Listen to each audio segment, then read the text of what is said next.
చేయాల్సింది సంపూర్ణంగా ఒక మాట అటున్నా ఆటుపోట్లున్నా ఇటున్నా కానీ మనం కలిసే వెళ్తున్నాం. అలాగే వారు 2 సీట్లు అనౌన్స్ చేశారు కాబట్టి ప్రత్యేక పరిస్థితుల్లో నేను కూడా ప్రత్యేక పరిస్థితుల్లో ఈ రోజున రిపబ్లిక్ డే రోజున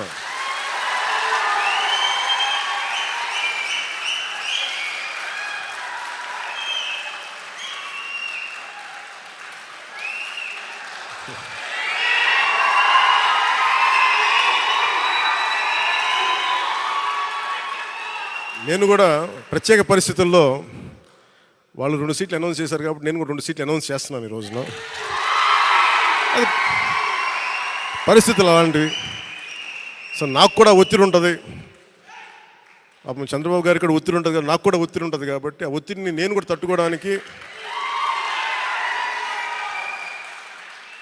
రిపబ్లిక్ డే రోజున నాకు R అక్షరం బాగుందనిపించింది. రిపబ్లిక్ డే RRR లాగా రిపబ్లిక్ డే రోజున రాజోలు రాజానగరం సీట్లు నేను అనౌన్స్ చేస్తాను.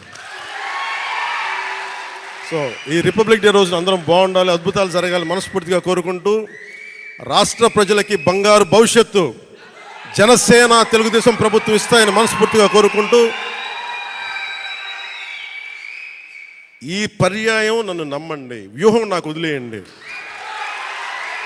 ఏ వ్యూహం వేసినా నన్ను సంపూర్ణంగా నమ్మండి. నేను విహంగ వీక్షణం చేస్తాను, మీరు నన్ను నమ్మండి.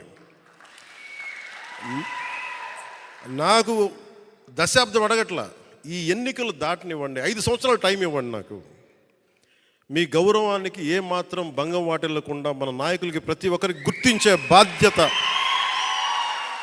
నేను సంపూర్ణంగా తీసుకుంటాను. ఈసారి కలిసి పనిచేద్దాం. ఎప్పుడు విడిపోయి మనం పలచన పడిపోయాం. ఈసారి కలిసి ఉన్నాం, చిక్కగా ఉన్నాం. అలాగే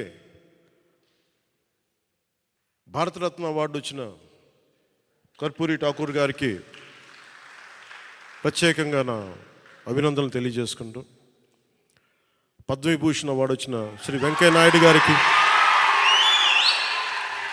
ఉపరాష్ట్రపతి శ్రీ వెంకయ్య నాయుడు గారికి, అలాగే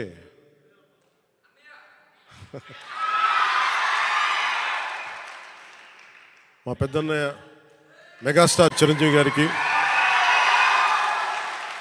మనస్ఫూర్తిగా నా అభినందనలు తెలియజేసుకుంటూ, వైజయంతిమాల బాలి గారికి, మిగతా అవార్డు గ్రహీతలందరికీ కూడా నా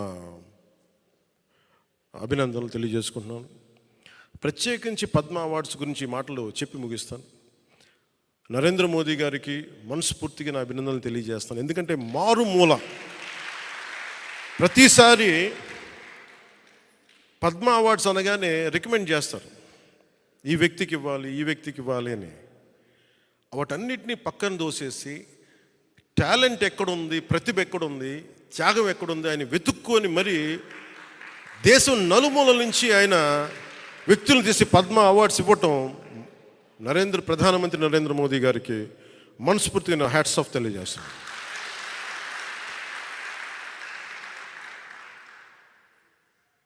ఆయన ప్రధానమంత్రి గారు కాకముందు నుంచి ఆయన ప్రధానమంత్రి అయ్యారు. ఆయన గుర్తించాను భవిష్యత్తుకి భారతదేశానికి ఇలాంటి నాయకుడు కావాలని. అలాంటి ప్రధానమంత్రి గారికి రిపబ్లిక్ డే దినోత్సవం రోజున అభినందనలు తెలియజేసుకుంటూ, భారతీయ జనతా పార్టీ నాయకులందరికీ, రాష్ట్ర నాయకులందరికీ, తెలంగాణ ఆంధ్రప్రదేశ్ రాష్ట్ర నాయకులందరికీ, కేంద్ర మంత్రివర్గానికి, భారతీయ జనతా పార్టీ నాయకులందరికీ, పెద్దలు అమిత్ షా గారికి, నరేంద్ర మోదీ గారికి, నడ్డా గారికి, ప్రతి ఒక్కరికి పేరు పేరున అభినందనలు, నా హృదయపూర్వక నమస్కారాలు తెలియజేసుకుంటూ సెలవు తీసుకున్నాను. జై జనసేన, జై హింద్.